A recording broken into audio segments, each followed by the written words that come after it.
Number 12. Constantly snacking just to keep your metabolism up. You've probably heard it, eating every couple of hours keeps your metabolism burning. Spoiler, your metabolism is not a fire pit that needs constant kindling.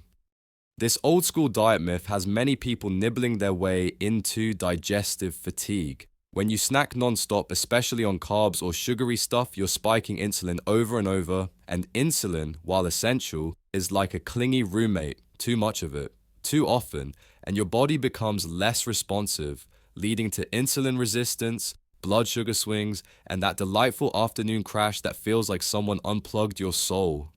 Also, your gut needs breaks. Constant grazing prevents your digestive system from doing its cleanup cycle called the migrating motor complex, which only kicks in during fasting periods.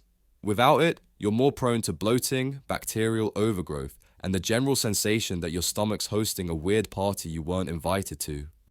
Eating when you're actually hungry is fine. Eating because maybe it's time or I don't want to get hungry later is your lizard brain chasing imaginary tigers through a snack aisle.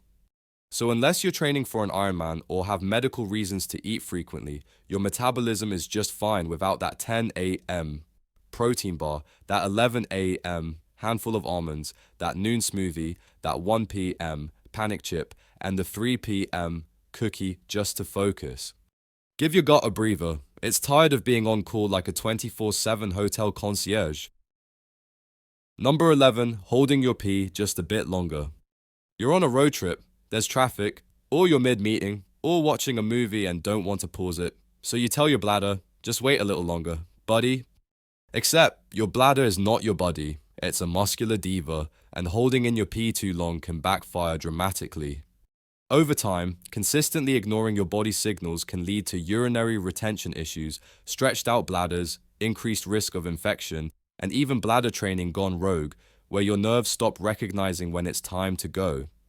Also, pee is not sterile, like TV shows claim. Holding it too long increases the risk of bacteria building up, especially for people prone to UTIs. The longer you store it, the more it becomes a little toxic soup sloshing around inside you. And let's not forget, if the pressure gets high enough and you sneeze, laugh, or breathe wrong, well, let's just say your dignity might not survive. So when your body says, hey, we gotta go, it's not being dramatic, it's being polite. Ignoring it turns polite into panicked real fast. Bathroom breaks not a luxury, a basic human right. Number 10. Wearing tight pants all the time. Skinny jeans, shapewear, high-waisted, vacuum-sealed leggings. Society told us tight, ashes, trendy, but your body, it's being slowly strangled by fashion. Wearing ultra-tight clothing, especially around the waist, groin, or thighs can lead to a glorious variety of issues, like nerve compression, restricted blood flow, and my personal favorite, meralgia paresthetica, aka numb thigh syndrome. That's when a nerve near your hip gets squashed so hard it stops sending normal signals and starts sending weird buzzing static instead. Some people literally can't feel parts of their leg because their jeans were too clingy. Congratulations, your pants gave you a neurological disorder. Tight clothing also messes with digestion, bloating, worsens acid reflux, enjoy that fiery burp, and contributes to fungal infections in the unventilated zones looking at you, synthetic underwear crowd. Your organs, they need space to function. They're not designed to be tightly rolled like a Chipotle burrito just so you can make your waist look slightly snatched for brunch. Comfort is not failure. Breathable is not ugly. Looser pants are not giving up. They're giving your lower intestine the respect it deserves. Number 9. Using cotton swabs in your ears. You get out of the shower, you grab a cotton swab, you know it says do not insert into ear canal right on the box, but you do it anyway, because it feels good, because it's satisfying, because your brain's like, let's mine for gold. But here's the thing, you're not cleaning your ears, you're just compacting the wax into a tight little ear burrito. Cotton swabs push wax deeper, closer to the eardrum, where it hardens like ear cement and eventually causes blockages, hearing loss, and impromptu panic Googling at 2 a.m. Your ears are self-cleaning. They have tiny little conveyor belts, migrating skin cells that carry wax outward. All you need to do is let warm water run over your ears in the shower and maybe dab the outside gently with a towel. That's it. No medieval Q-tip spelunking required. Even worse, people have punctured their eardrums with cotton swabs. One bad angle and boom, instant regret, ringing, and a very awkward doctor's visit that starts with, "So, I was just cleaning my ears." If you really have a wax issue, see an audiologist. They have tools, they have training, they do not rely on pointy sticks and hope. So please stop treating your ears like snack jars you can dig into. They deserve better. Number 8. Sleeping on your stomach like a pancake. You flop into bed, face down, arms splayed, legs like spaghetti. It's your comfort pose, your soul pose, and also the one most likely to turn you into a pretzel with neck issues. Sleeping on your stomach may feel cozy, but your spine, it's filing a formal complaint. This position flattens the natural curve of your back, puts pressure on your muscles and joints, and forces your head to be twisted to one side for hours. Ever wake up with your neck feeling like it got hit by a medieval mace? That's why. It also messes with your breathing. Your lungs are getting squished, your ribs can't expand properly, and your internal organs are like, "Excuse me, we need space to function." Not to mention stomach sleeping is terrible for people with acid reflux, back pain, neck pain, or basically any human body that isn't made of liquid rubber.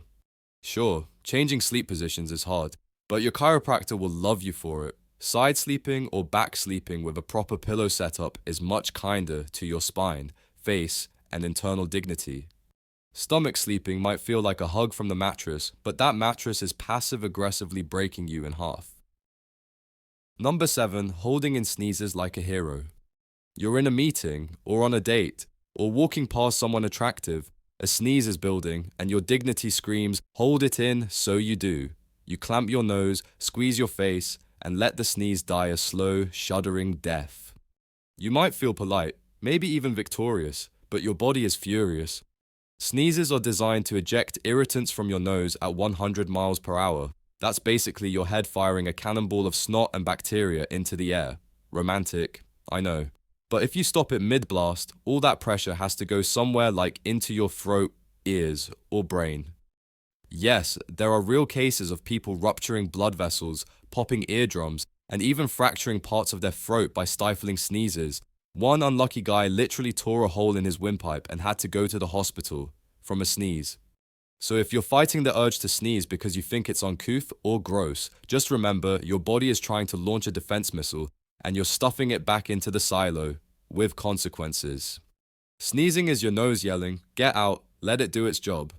Just maybe, don't aim it at the salad bar. Number 6. Brushing your teeth too hard. You're trying to be a dental hero. You've got a brand new toothbrush, maybe one of those fancy electric ones that sounds like a chainsaw, and you are committed to scrubbing those teeth like they owe you money. But here's the thing, your gums are not a kitchen tile. Brushing too hard actually damages your enamel and causes gum recession, which sounds like something only old pirates get. But surprise, it's very modern and very common. Aggressive brushing wears down the protective layer on your teeth and exposes the sensitive inner bits. And once enamel's gone, it's gone. Your body doesn't grow it back. You don't get enamel 2.0, you just get sensitivity, pain, and the cold realization that you've been brushing your way into a dentist's Porsche fund. Also, your gums start to pull away from the teeth like, "No thanks, I didn't sign up for this sandpaper treatment." That leads to gaps where bacteria can set up shop and throw wild plaque parties. Dentists say you should brush gently, in circles, with a soft bristled brush, like you're massaging a marshmallow, not fighting a crime. And if your toothbrush looks like it's been through a tornado after a week, congratulations, you're officially brushing like a lunatic. Number 5. Drinking too much water. Yes, really. Hold up. First we're told to drink water or shrivel into a human raisin, and now we're saying too much water is bad. Welcome to the chaos that is human biology. While hydration is great and dehydration is basically a slow slide into organ resentment, there is such a thing as overhydration, also known as water intoxication. And no, that's not when you chug a gallon and become spiritually one with the ocean. It's when your body's sodium levels get dangerously low because you've flooded your system with more water than it can handle. Your kidneys can only process so much water per hour, exceed that, and your cells start absorbing excess water. This can cause swelling, confusion, headaches, nausea, and in extreme cases, coma or death. Yup, from too much water. This usually happens to endurance athletes or people trying extreme detoxes. Spoiler, your liver already is the detox, but even casual sippers can overdo it if they're constantly guzzling out of guilt or misguided health advice. So yeah, drink water. Just don't treat your water bottle like it's an hourly dare. Your body knows when it's thirsty. You don't need to drown yourself trying to be wellness. Hydration is good, drenching your internal organs in a water tsunami, not so much. Number 4, staring at screens until your eyeballs cry. Oh hey, just you and your glowing rectangle. Again, for 8 to 12 hours, every day, forever. Welcome to digital eye strain, also known as the slow, pixelated erosion of your ability to blink like a normal human. Your eyes are meant to move, blink frequently, and switch focus between different distances. But when you stare at a screen, especially one at the exact same distance for hours, your blinking rate plummets, like 60% less than normal. Your eyes dry out, your vision blurs, your head starts pounding, and you feel like a baked potato in human form. Throw in some blue light exposure, messing with your melatonin levels, and now you've got a cocktail of bad sleep, cranky mood, and eyes that feel like they've been sandblasted. And don't forget tech neck, that charming combo of a hunched spine, tight shoulders, and the skull tilting forward like it's trying to escape the body. The solution: the 20-20-20 rule. Every 20 minutes, look at something 20 feet away for 20 seconds. But let's be honest, we're all just going to forget and then act surprised when our corneas file for early retirement. Number 3, cracking your neck like a glow stick. You twist your neck, it pops, you feel amazing, you do it again, and now your body thinks it's a stress relief piñata. Cracking your neck occasionally isn't a big deal. That satisfying pop is just gas bubbles in your synovial fluid bursting. But if you're doing it compulsively, multiple times a day, that's when things get risky.